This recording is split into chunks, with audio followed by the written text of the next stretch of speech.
नमस्कार, मैं नेहा विश्वकर्मा। नजर डालते हैं दिन भर की तमाम खबरों पर एक्सप्रेस अंदाज में।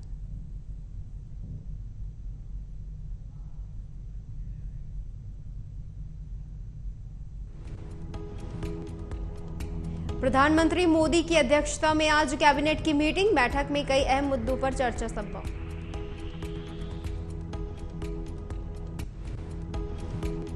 ज्ञानवापी की सर्वे रिपोर्ट को लेकर अहम जानकारी। ज्ञानवापी सर्वे रिपोर्ट जमा करने के लिए एएसआई ने कोर्ट से 3 हफ्ते का वक्त मांगा।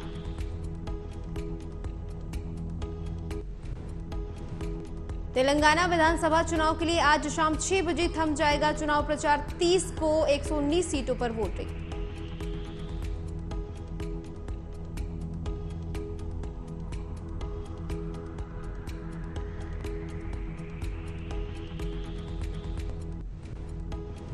उत्तराखंड के उत्तरकाशी में सुरंग की 42 मीटर वर्टिकल ड्रिलिंग पूरी। 5 से 6 मीटर की दूरी पर थे मजदूर। कुछ देर में अब बाहर आ सकते हैं मजदूर।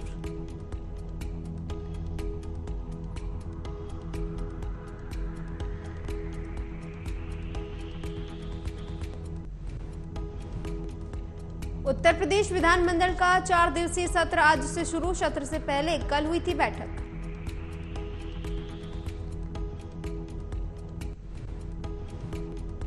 सेम जेंडर मैरिज पुनर्विचार याचिका पर आज सुप्रीम कोर्ट करेगा सुनवाई। समलैंगिक शादी को कानूनी मान्यता देने से किया था इनकार।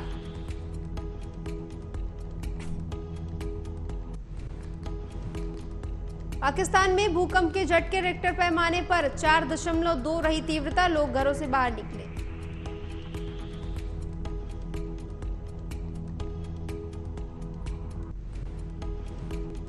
तमिलनाडु सरकार को हाईकोर्ट से राहत। ईडी से 5 जिला कलेक्टर्स को मिले समन पर लगी रोक।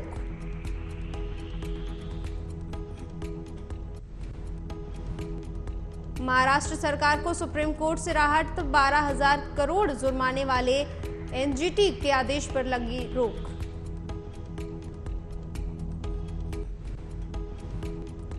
पैसे लेकर सवाल पूछने के मामले में बीजेपी सांसद निशिकांत दुबे के आरोपों पर तृणमूल कांग्रेस की सांसद महुआ मोइत्रा पर निशिकांत दुबे ने कसा तंज।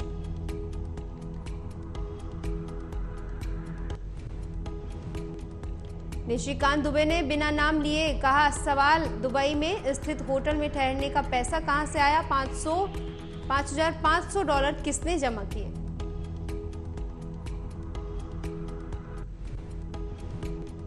तंज कसते हुए बोले निशिकांत दुबे, क्या बिल मेल आईडी खरीदने वाले व्यापारी ने दिया?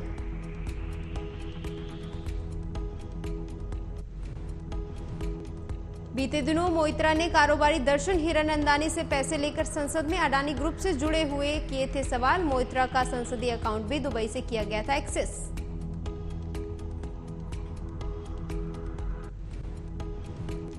केंद्रीय गृह मंत्री अमित शाह ने मुख्यमंत्री के चंद्रशेखर राव और असदुद्दीन ओवैसी पर बोला जबानी हमला।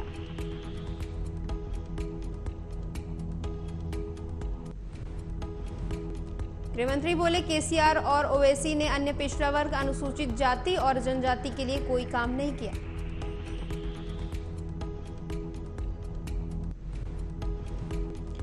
अमित शाह ने जनता से किया वादा, बीजेपी सत्ता में आई तो पिछड़े वर्ग से आने वाला शख्स बनेगा मुख्यमंत्री।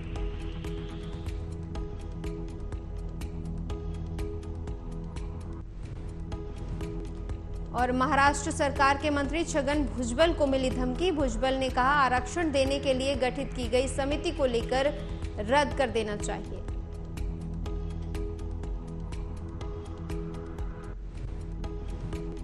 दिल्ली पुलिस के स्पेशल सेल ने एनकाउंटर के बाद खालिस्तानी आतंकी अर्शदीप डाला के गुर्गों को किया गिरफ्तार।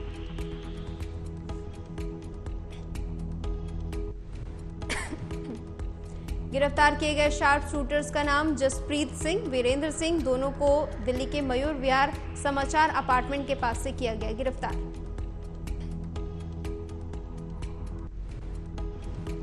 पुलिस के मुताबिक कार्रवाई के दौरान शूटर्स ने पुलिसकर्मियों पर की फायरिंग। मुठभेड़ में आरोपियों की तरफ से 5 राउंड की गई फायरिंग।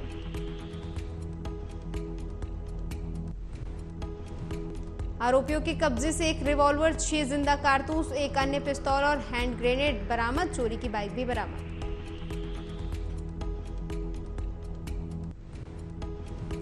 पूर्वी दिल्ली के थाना फर्श बाजार विश्वास नगर में एक प्रेमी ने अपनी प्रेमिका का गला घोंटकर हत्या की। इलाके में मची सनसनी।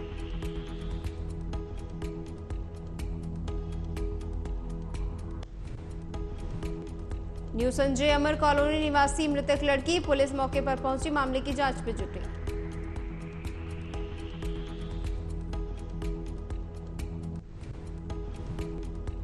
और उत्तर प्रदेश के प्रयागराज में इलेक्ट्रिक बस के कंडक्टर पर जानलेवा हमला, मामले की जांच कर रही एटीएस ने किया बड़ा खुलासा।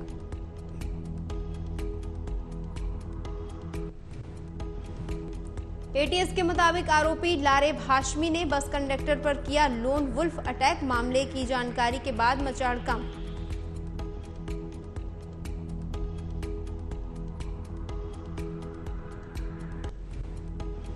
पुलिस के मुताबिक आतंकी संगठन प्रशिक्षण के दौरान आतंकियों को दिया जाता है लोन वुल्फ अटैक की ट्रेनिंग। मामले की जांच जारी।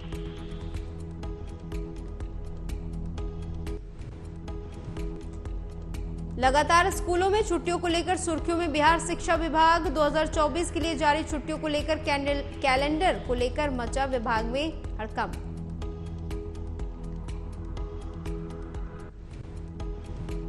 शिक्षा विभाग ने 2024 का कैलेंडर किया जारी। हिंदुओं के कई पर्व की छुट्टियों को काटा गया, लोगों में नाराजगी।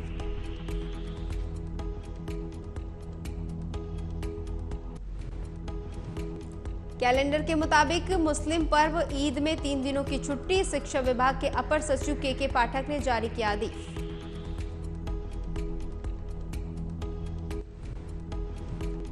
और मुंबई में अग्निवीर की ट्रेनिंग ले रही युवती ने नेवी हॉस्टल में किया सुसाइड, जांच शुरू।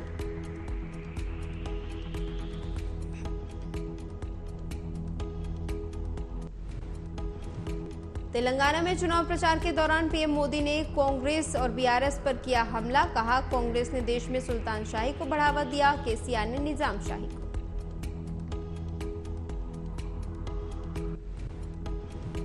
पीएम ने कहा, कांग्रेस और बीआरएस दोनों ही परिवारवाद का सबसे बड़ा प्रतीक। कांग्रेस के पास बोफोर्स से लेकर हेलीकॉप्टर घोटाले में कमीशन खाने का पूरा ट्रैक रिकॉर्ड।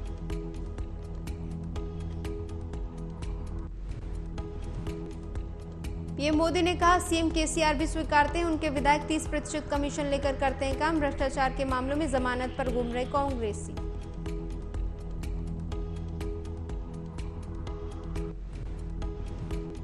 छत्तीसगढ़, राजस्थान और मध्य प्रदेश विधानसभा चुनाव पर बोलते हुए केंद्रीय मंत्री अनुराग ठाकुर ने किया जीत का दावा।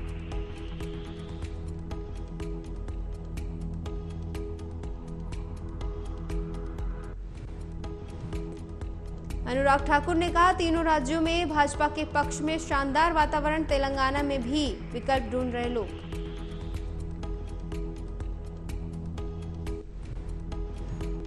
अनुराग ठाकुर ने कांग्रेस पर साधा निशाना। कहा, एक वो पार्टी जिसने देश को लूटा, दूसरी वो जिसने पूरे प्रदेश को लूटा।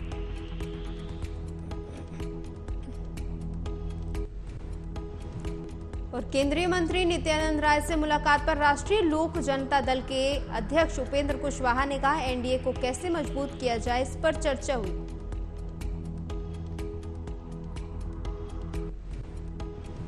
उपेंद्र कुशवाहा के बयान पर तेजस्वी यादव ने दी प्रतिक्रिया। कहा, जिसके पास तथ्य नहीं, हम उस पर टिप्पणी नहीं करते।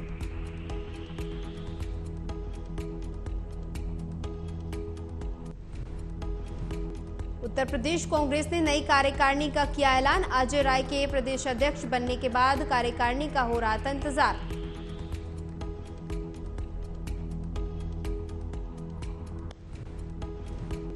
सोलह उपाध्यक्षों सहित कुल 130 पदाधिकारी बनाए गए। नई कार्यकारिणी में 38 महासचिव और 76 सचिव भी शामिल।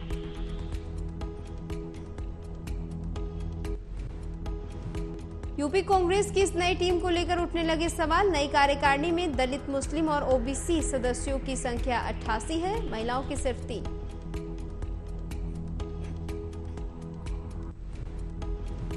यूपी कांग्रेस की नई टीम में युवाओं को ज्यादा मिला मौका। कार्यकारिणी में शामिल पदाधिकारियों में 70% की उम्र 50 से कम।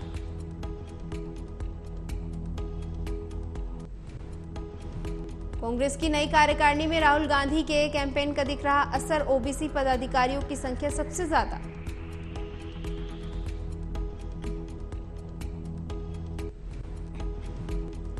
सामान्य वर्ग से 41 पदाधिकारी बनाए गए, 22 मुसलमान 23 दलित चेहरों को मिली नई कार्यकारिणी में जगह, बड़े और पुराने चेहरों को कार्यकारिणी से किया गया बाहर।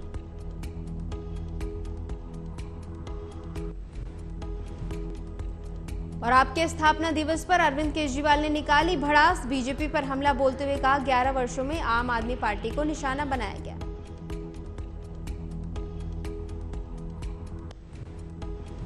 केजरीवाल ने कहा भारत के इतिहास में किसी और राजनीतिक पार्टी को इतना परेशान नहीं किया गया। इन्होंने 250 से ज्यादा फर्जी केस संपर्क किए।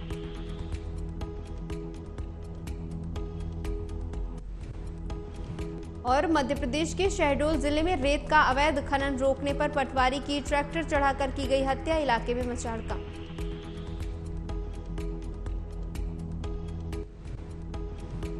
घटना की सूचना मिलते ही पुलिस ने की घेराबंदी, आरोपी ट्रैक्टर चालक गिरफ्तार, पुलिस ने मामले की जांच शुरू की।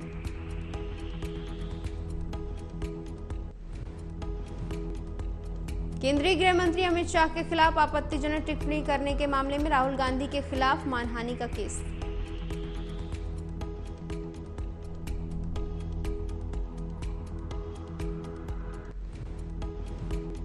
राजस्थान की 200 विधानसभा सीटों में से 199 पर शनिवार को हुआ मतदान, भारी संख्या में लोगों ने किया मतदान। रिजल्ट से पहले सीएम गहलोत का बड़ा बयान।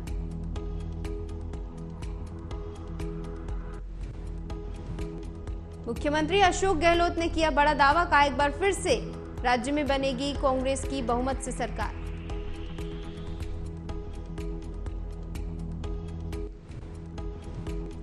और हैदराबाद में अमित शाह ने बीआरएस के घोषणा पत्र पर खड़े किए सवाल, बीआरएस ने अपने घोषणा पत्र में 1 लाख नौकरियों का किया वादा।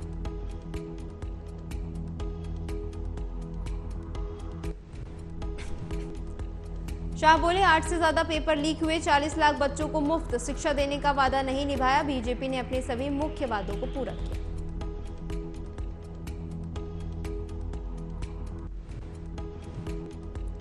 तेलंगाना में चुनाव प्रचार के दौरान सीएम योगी आदित्यनाथ ने कहा तुष्टीकरण की राजनीति का सबसे गंदा खेल तेलंगाना में खेला जा रहा है।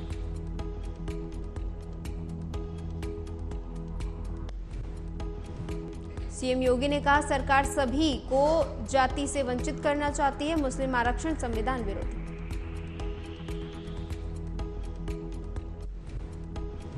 बीजेपी ने चुनाव आयोग को खत लिखकर राहुल गांधी की शिकायत की, बीजेपी ने राहुल गांधी पर आचार संहिता का उल्लंघन करने का आरोप लगाया। बीजेपी ने चुनाव आयोग से राहुल गांधी का अकाउंट तुरंत सस्पेंड करने और आपत्तिजनक कंटेंट को तत्काल प्रभाव से हटाने के निर्देश देने की मांग की।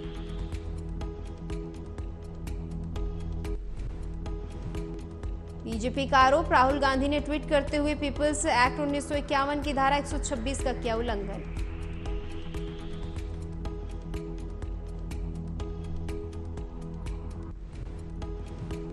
और तेलंगाना में वोटिंग को कुछ ही दिन शेष, बीजेपी और कांग्रेस सहित तमाम राजनीतिक पार्टियों ने अपनी पूरी ताकत झोंकी।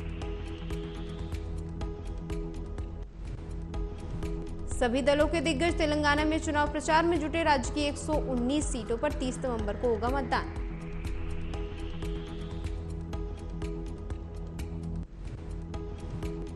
चुनाव आयोग ने शनिवार को सत्ताधारी पार्टी बीआरएस के कार्यकारी अध्यक्ष और आईटी मंत्री केटी रामाराव को भेजा नोटिस।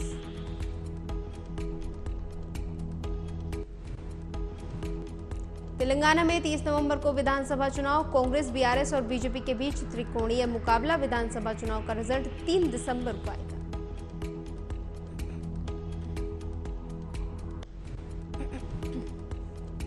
चंडीगढ़ में किसान कर रहे 3 दिन का प्रदर्शन, 28 नवंबर तक चलने वाले प्रदर्शन के लिए किसान मोहाली में जमा हुए।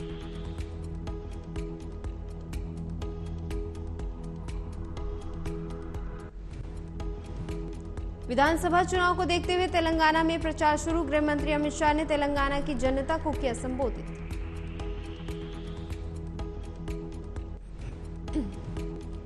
अमित शाह बोले हमने तय किया, हम तेलंगाना में 2.5 लाख युवाओं को योग्यता के आधार पर देंगे नौकरी।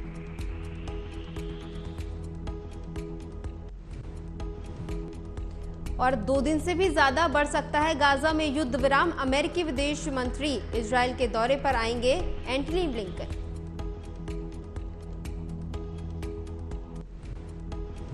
ब्लिंकन के दौरे के बाद युद्ध विराम की अवधि को और बढ़ाया जाएगा। गाजा में इजरायल और हमास की जंग के बीच हुआ था 4 दिन का संघर्ष विराम। उत्तर भारत में बढ़ने लगी ठंड, दिल्ली में तेज हवाएं चलेंगी। आईएमडी के मुताबिक खराब मौसम से मिलेगी राहत। यूपी उत्तराखंड में बढ़ सकती है ठंड। पहाड़ी क्षेत्रों में बर्फबारी की जताई गई संभावना। आसपास के राज्यों में भी दिखेगा बर्फबारी का असर।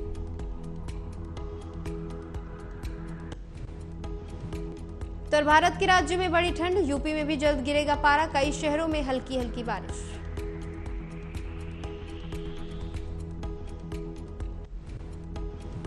आईएमडी ने मुंबई, ठाणे, रायगढ़ जिलों में अलग अलग स्थानों पर हल्की से मध्यम बारिश की जताई संभावना।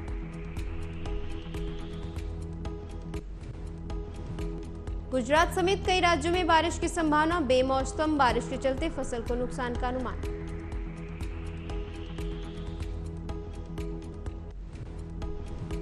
और अनीश भानवाला ने रचा इतिहास, शूटिंग वर्ल्ड कप फाइनल में भारत को दिलाया ब्रॉन्ज मेडल।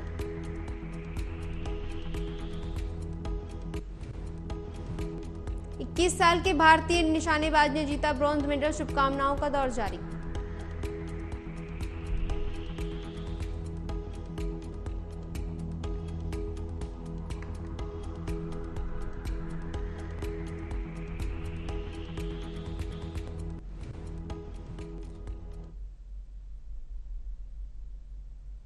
फिलहाल इतना ही। देश दुनिया की तमाम खबरों के लिए देखते रहिए एएमबी नेटवर्क। नमस्कार।